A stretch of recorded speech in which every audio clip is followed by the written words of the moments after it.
भूल भुलैया 1 के बाद अब भूल भुलैया 2 आई है, तो सबको ये जानना चाहता है कि क्या ये पहले फिल्म जैसी है। तो दोस्तों मैं आपको बताना चाहता हूँ कि बात ये है कि भूल भुलैया 2 और भूल भुलैया 1 दोनों एक अलग अलग फिल्म है, और भूल भुलैया 2 एक स्टैंड अलोन फिल्म है। और वहाँ पे एक आलीशान हवेली थी और यहाँ पे भी है। वहाँ पे मंजुलिका थी, यहाँ पे भी मंजुलिका है। वहाँ पे वो सबको डराती थी, तो फिर यहाँ पे ये है। बट यहाँ पे डिफरेंस ये है कि यहाँ पे स्टार कास्ट, स्टोरी, डायरेक्टर सब नए है और नई जनरेशन के लिए नए फ्लेवर के साथ ये फिल्म बनी है, जो कि एक स्टैंड अलोन फिल्म है। तो इसको किसी भी पहलू को कंपैरिजन करना ठीक नहीं रहेगा, क्योंकि भूल भुलैया 2 एक स्टैंड अलोन फिल्म है। तो चलिए एक्सप्लेनेशन को शुरू करते हैं। तो शुरू करने से पहले प्लीज़ आप सब्सक्राइब कीजिए अपने चैनल को आगे भी लेटेस्ट और फ्रेश वीडियोस देखने के लिए, और लाइक कीजिए अपनी वीडियो को अगर आपको वीडियो पसंद है। तो फिर चलिए शुरू करते हैं।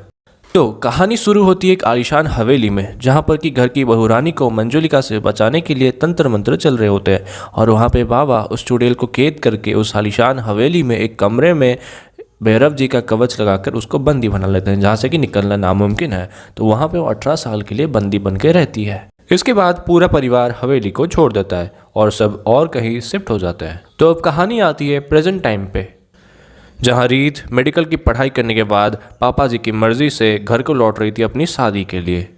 ये मनाली में उसका लास्ट वैकेशन था, तो यहाँ पे ये थोड़ा एंजॉय करना चाहती थी। और रास्ते में टकराती है रूहान रंधावा से, जो खुलकर जीने में यकीन रखता है और उसे ट्रैवल करना तो बहुत पसंद है। कभी गुजरात में पतंग उड़ाने चला जाता है और कभी बनारस में पान खाने भी चला जाता है। रूहान और रीत यहाँ पे बहुत सारी बातें करते हैं और एक दूसरे के बारे में पता करने की कोशिश करते हैं। रूहान रीत को बोलता है कि मनाली में एक बहुत सुंदर फेस्टिवल होता है, तो फिर उसे तो ये ज्वाइन करना चाहिए ही चाहिए, क्योंकि कुछ दिनों बाद उसकी शादी है और वो ये चीज़ कभी नहीं कर पाएगी। तो रीत मान जाती है और बस से अपना सारा सामान लेकर आ जाती है। उनकी फ़्लाइट को अभी 8 घंटे थे, तो अभी वो फेस्टिवल को एंजॉय करते हैं।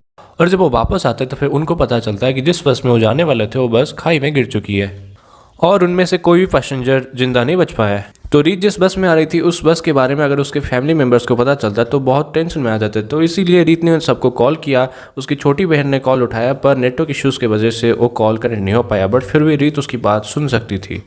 रीत उसकी छोटी बहन की सारी बातें सुन रही थी। हालात ऐसे बनते हैं कि रीत को पता चलता है कि असल में उसकी बहन और उसकी मंगेतर एक दूसरे से बहुत ज़्यादा प्यार करते हैं, इसलिए उन्हें एक करने के लिए वह एक प्लान बनाती है। रीत तो वैसे भी इस शादी से खुश नहीं थी और अपनी छोटी बहन के लिए वो इतना तो कर सकती है। तो रीत अपने प्लान को पूरा करने के लिए रूहान की मदद मांगती है, बट रूहान तो उसे साफ साफ मना कर देता है, क्योंकि वो तो घूमना चाहता है। तो रीत उसे बोलती है कि वह इसे राजस्थान घुमाएगी, तो रूहान मान जाता है। अब रीत अपनी छोटी बहन और मंगेतर को मिलाने के लिए रूहान से अपने मरने का नाटक करवाती है, और ये बात रूहान के द्वारा रीत घर पे बता देती है। तो रीत और रूहान चल पड़ते अपने घर की तरफ। घर जाते नहीं है, ये हवेली जाते हैं, जहाँ पर कि मंजुलिका कैद थी। मंजुलिका तो एक ही कमरे में कैद थी, तो ये बाकी कमरे में घूम फिर सकते थे। जब वो लोग हवेली में एंटर करते हैं तो पूरा का पूरा हवेली लाइट से भर जाता है, और ये चीज़ छोटा पंडित देख लेता है। छोटा पंडित सबको बुला लेता है हवेली में जाके। तो ठाकुर साहब सब सारे लोगों को लेके आ जाते हैं हवेली की तरफ। यहाँ पर रीत रूहान को अपने घर वालों के बारे में किस्से बता रही है, और जिन लोगों से प्यार करती है वो सिर्फ उन लोगों के बारे में बताती है। जैसे कि वो अपनी भाभी के बारे में बताती है और चाचा के बारे में बताती है और अपने पिता के बारे में भी बताती है। अब जैसे ही लोग आते हैं तो रीत कुर्सियों के पीछे छिप जाती है, और जब हवेली में ठाकुर साहब आते हैं तो वो रूहान से पूछते हैं कि वो यहाँ पे क्या कर रहा है। तो रूहान ने ये बोला कि उसे रीत ने वहाँ पे भेजा है, और उसने ये भी बोला कि वो आत्माओं को देख भी सकता है और उनसे बात भी कर सकता है, और इसलिए रीत ने उसे वहाँ पे भेजा है। और अभी भी वो रीत को देख सकता है और सुन भी सकता है, और चाहे तो उससे बात भी कर सकता है। ठाकुर साहब को रूहान की बातों पे बिल्कुल विश्वास नहीं आ रहा था। तो रूहान ने जब पर्सनल चीज़ों के बारे में बताना शुरू किया, तब जाके ठाकुर साहब को यकीन हुआ कि रूहान सच बोल रहा है। फैमिली की पर्सनल चीज़ बाकी सारे लोगों को नहीं पता थी, तो रूहान को कैसे पता चलती। तो रूहान सबको बोल देता है कि रीत की आखिरी इच्छा है कि सब लोग यहाँ पे इस घर में एक साथ रहें। अगर ये सब हो जाता है तो रीत को मुक्ति मिल जाएगी और वो यहाँ से चली जाएगी।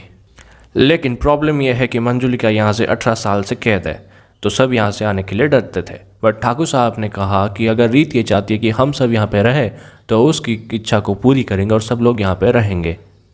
अब सब लोग वो भूतिया हवेली पे शिफ्ट हो जाते हैं, जहाँ पर कि वो रीत का अंतिम संस्कार कर रहे होते हैं। तभी वहाँ पे रूहान आता है और वो बोलता है सबको कि रीत की एक और आखिरी इच्छा है, जिसे कि वो पूरा करवाना चाहती है, और अगर ऐसा हो जाता है तो उसे ज़रूर मुक्ति मिल जाएगी। तो रूहान ये बोलता है कि रीत की आखिरी इच्छा यह है कि उसकी मंगेतर की और उसकी छोटी बहन की शादी हो जाए, उसी डेट पर जिस दिन रीत की शादी होने वाली थी। क्योंकि रीत नहीं चाहती थी कि उसके घर वाले उसका अंतिम संस्कार करें और इसी तरह दुखी रहे। छोटे पंडित को जब पता चलता है कि रूहान भूतों से बात कर सकता है तो वो गांव के सरपंच को रूहान से मिलवाता है और उसे बताता है कि सरपंच की अम्मा का हाल ही में देहांत हुआ है, लेकिन उसके पास बहुत सारे सोने के जेवरात थे जो कि सिर्फ अम्मा को ही मालूम थे कहाँ पे थे वो। तो ये लोग चाहते थे कि रूहान उस आत्मा से बात करे। अम्मा से बात करने के बाद ये पता लगाए कि वो सोना उसने कहाँ पे छुपाया है। तो रूहान जब सरपंच जी की अम्मा से बात कर रहा होता है तब उसके हाथों से कुछ चीज़ें बाई चांस गिरने की वजह से एक्सीडेंटली वो सारे सोना को डिस्कवर कर लेता है और बाहर लेके आता है। तो सब लोग ये देख के बहुत हैरान हो गए क्योंकि इस सोने को लोग बहुत बार ढूंढ चुके हैं और उनके हाथों में कुछ नहीं लगाता। तो इसी बात पे पब्लिक को रूहान के ऊपर विश्वास हो जाता है कि उसके अंदर शक्तियाँ हैं भूतों से बात करने की। तो वो लोग उसे रूहान नहीं बुलाते, रूहान बाबा बुलाते हैं और वो पूरे गाँव मोहल्ला में फेमस हो जाता है। लोगों ने रूहान के लिए एक ऐसा ड्रेस बनवाया होता है जो कि उसे सूट करे और अब जब रूहान ब्लैक कलर की तांत्रिक वाला ड्रेस पहन के आता है तो लोग सारे उसकी जय जयकार करते हैं, रू वाह रू वाह वाह। तो वैसे ही रूहान पूरे गांव में फेमस हो जाता है और सबको यही लगता है कि रूहान आत्माओं से बात भी कर सकता है, उनको देख भी सकता है, उनको सुन भी सकता है, जबकि ऐसा तो कुछ भी नहीं था। रूहान तो झूठ बोला था। एक तरफ तो ये सब हो रहा था, वहीं पर दूसरी तरफ रीत और रूहान के बीच फीलिंग्स बढ़ रही थी और उनके बीच में नज़दीकियाँ आने लगी थी। वो लोग एक दूसरे को पसंद करने लगे थे। एक बार रूहान और रीत के चाचा मिलकर शराब पी रहे होते हैं और उन्होंने बहुत ज़्यादा ही पी ली होती है। तो रीत के चाचा ने रूहान को ये बोल दिया कि वो सारे आत्माओं से बात करता है, तो मंजुलिका से क्यों नहीं बात कर सकता। तो इनका जवाब देते हुए रूहान ही बोलता है कि वो आज ही मंजुलिका से बात करेगा। तो बात करने के लिए वो लोग मिलके हवेली तरफ जाते हैं और जब वो लोग दरवाजे की खोलने की तरफ जाते हैं तब रीत की भाभी उन्हें रोक लेती है और बोलती है कि अच्छा वो टाइम पे आ गई, नहीं तो अनर्थ हो जाता। तो भाभी जी रूहान से ये बोलती है कि उसने बहुत सारे आत्माओं से बात की होगी, बट मंजुलिका अलग है और डिफरेंट है क्योंकि वो बहुत ही ज़्यादा खतरनाक है और अगर वो एक बार भी बाहर आ जाएगी तो पूरी फैमिली का सत्यानाश कर देगी। तो यहाँ पे रीत की भाभी फ्लैशबैक में एक स्टोरी सुनाती है जब वो दोनों छोटी थी और दोनों ही बहनें थी, मंजुलिका और अंजुलिका। दोनों ही सगी बहन थी और दोनों ही जुड़वा थी, बट यहाँ पे उनके पिताजी सिर्फ अंजुलिका से ही प्यार करते थे और इसलिए ये बात बिल्कुल भी मंजुलिका को पसंद नहीं आती थी क्योंकि वह सिर्फ अंजुलिका से प्यार करते थे। तो दोनों बहनों के पिता को नृत्य और संगीत में महारत हासिल था। अंजुलिका अपनी पढ़ाई पे ध्यान देती थी बट मंजुलिका तांत्रिक विद्याओं को सीखने में ज़्यादा ध्यान देती थी। उनके पिता ने उन्हें बहुत बार रोकने की कोशिश की बट फिर भी मंजुलिका उनकी बात कभी नहीं मानती थी और चोरी छुपे तांत्रिक विद्याएं सीखने लग जाती थी। मंजुलिका ठाकुर साहब के लड़के को बहुत ज़्यादा पसंद करती थी और उनसे शादी भी करना चाहती थी। तो एक दिन ठाकुर साहब के घर से शादी का रिश्ता आया। तो मंजुलिका को ये लग रहा था कि ये रिश्ता उसी के लिए आया है, पर सच्चाई ये थी कि ये रिश्ता उसके लिए नहीं, उसकी बहन अंजुलिका के लिए आया था। तो सच्चाई जानने के बाद मंजुलिका का गुस्सा 7वें आसमान पर पहुंच चुका था।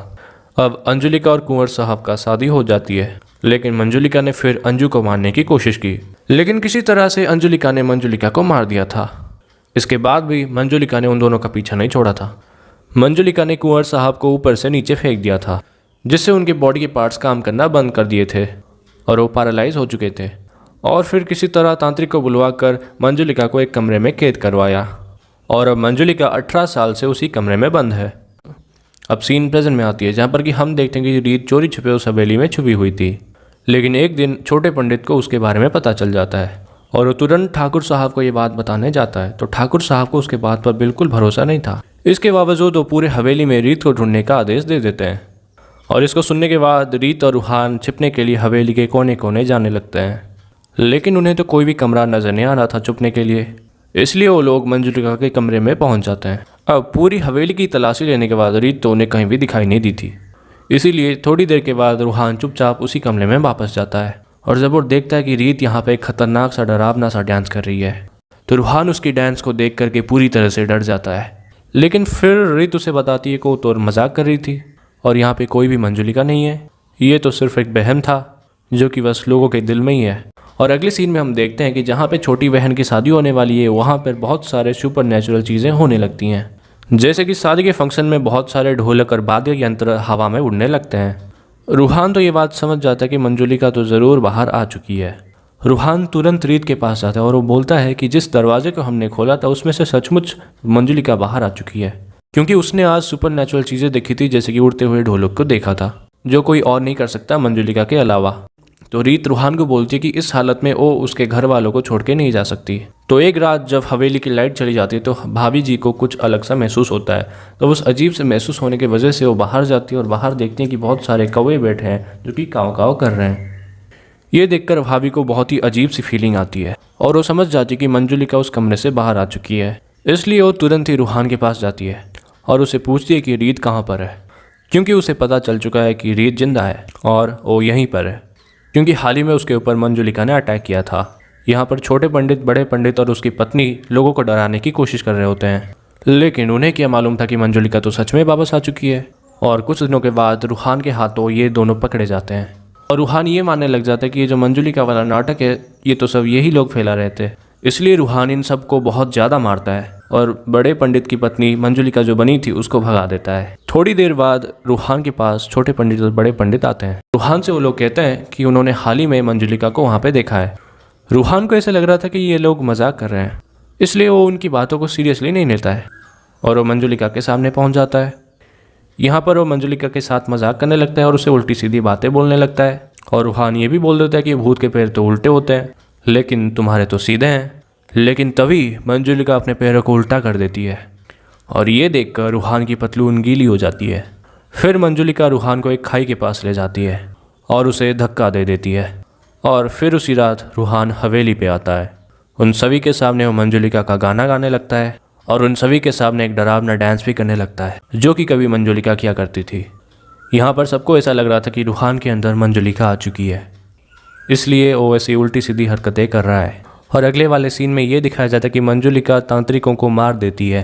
अब रूहान सबसे ये बोलता है कि वो कल इस परिवार से किसी एक को मार देगा और वो भाभी की तरफ उंगली उठा देता है, जिससे सभी लोग समझ जाते हैं कि रूहान के अंदर मंजुलिका ही घुस चुकी है। और जैसे ही वो अंजुलिका को मारने के लिए आगे कदम बढ़ाता है तभी अंजुलिका एक चाकू उठाती है और रीत के गले में लगा लेती है। तब हमें यह पता चलता है जो 18 सालों से अंजुलिका बनी घूम रही है वो असल में मंजुलिका ही थी, जिसने 18 साल पहले अंजुलिका से खुद की बदली कर दी थी। ये बात तो उन्हें कभी पता चल ही नहीं पाती अगर अंजुलिका रूहान को खाई में फेंकते समय ये बात नहीं बताती। इसलिए ये रूहान और अंजुलिका का प्लान था कि वो मंजुलिका को सबके सामने ला सके और उसका पर्दाफाश कर सके। और इसी के साथ दोस्तों ये एक्सप्लेनेशन खत्म होती है। तो दोस्तों मैं ये उम्मीद करता हूँ कि आपको वीडियो पसंद आई होगी। आगे वैसे वीडियोस देखने के लिए प्लीज़ हमारे चैनल को सब्सक्राइब कीजिए। अगर आपको वीडियो पसंद आए तो फिर प्लीज़ लाइक कीजिए वीडियो को। तो फिर मिलेंगे आपसे एक नेक्स्ट वीडियो में, तब तक के लिए अलविदा दोस्तों।